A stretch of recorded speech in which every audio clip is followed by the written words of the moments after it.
ഒരു ചെറിയൊരു ഉദാഹരണം ഞാൻ പറയാം. യു കെയില് NHS ആണല്ലോ. ഈ NHS എന്നാണ് അവിടുത്തെ ഹെൽത്ത് സർവീസ് ഇതിനെയൊക്കെ വിളിക്കുക, നാഷണൽ ഹെൽത്ത് സർവീസ്. അപ്പോൾ ഈ അവിടെ ഒരു പേഷ്യൻ്റ് പരിശോധിക്കണമെങ്കിൽ minimum you have to spend 30 to 45 minutes ആ പേഷ്യൻറ്റിനെ പരിശോധിക്കണം. നിർബന്ധമാണ്. നിങ്ങൾ വന്നു കണ്ടു പേര് ചോദിച്ചു അവിടെ മരുന്നെഴുതി അങ്ങനെ വിടാൻ പറ്റില്ല പേഷ്യൻറ്റ്. നിങ്ങൾക്ക് ഒരു ദിവസം പരിശോധിക്കാൻ ഒരു 10 to 15 പേഷ്യൻറ്റ്, 15, ഒരു സ്പെഷ്യലിസ്റ്റിൻ്റെ കാര്യമാണ് ഞാൻ പറയുന്നത്. സ്പെഷ്യലിസ്റ്റ് അല്ലെങ്കിൽ നിങ്ങളൊരു കാർഡിയോളജി അല്ലെങ്കിൽ ഒരു ന്യൂറോളജിസ്റ്റ് ഒക്കെ ആണെങ്കിൽ ഒരു ദിവസം നിങ്ങൾക്ക് 10 തൊട്ട് 15 പേഷ്യൻ്റ് വരും. 15 എന്ന് പറഞ്ഞാൽ വലിയ മാക്സിമം നമ്പറാണ്. ഒരു പേഷ്യൻ്റ് 15 രോഗികൾ ഇന്നത്തെ ദിവസം പരിശോധിച്ചു എന്ന് പറഞ്ഞാൽ, കാരണം ഒരു രോഗിയുമായിട്ട് ഇന്ററാക്ട് ചെയ്യാൻ വേണ്ട സമയം ഒരു 30 to 45 minutes ആണ്. ഇത് ഡോക്യുമെന്റഡ് ആണ്, ഇത് എഴുതണം, അവിടെ അവരുടെ കാര്യങ്ങളെല്ലാം ചോദിക്കണം, A to Z എല്ലാം എഴുതി വെച്ച് കൃത്യമായ രീതിയിൽ പോയിട്ടില്ലെങ്കിൽ നിങ്ങളെ അസസ് ചെയ്യാനുള്ള ആൾക്കാരുണ്ട്.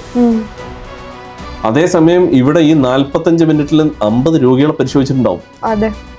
അതിപ്പം വ്യത്യാസമൊന്നുമില്ല, ന്യൂറോളജി ആണോ കാർഡിയോളജി ആണോ അല്ലെങ്കിൽ MBBS ആണോ, അതൊന്നും വ്യത്യാസമൊന്നുമില്ല, അതിനിടയ്ക്ക് പരിശോധിച്ചിട്ടുണ്ടാവും. അപ്പോൾ സ്വാഭാവികമായി എന്ത് പറ്റും, പേഷ്യൻസോ ബൈസ്റ്റാൻഡേഴ്സോ ഇവർക്ക് ഒരു സാറ്റിസ്ഫൈഡ് അല്ല ഇവിടെ നടക്കുന്ന ചികിത്സ. അപ്പൊ എന്താണ് വയലൻസ് അതിന്റെ. അപ്പോൾ ഇതൊക്കെ ഒരു ബൈ പ്രോഡക്റ്റുകളാണ്. ഇങ്ങനെ നമ്മൾ ഉണ്ടാക്കി വെച്ചിരിക്കുന്ന, നേരത്തെ നമ്മുടെ മന്ത്രി പറഞ്ഞ സിസ്റ്റം തകരാറ്, അതിന്റെ ഒരു ബൈ പ്രോഡക്റ്റ് ആണ് നമ്മുടെ ഈ ഹോസ്പിറ്റൽ വയലൻസ് എന്ന് പറയുന്നത്.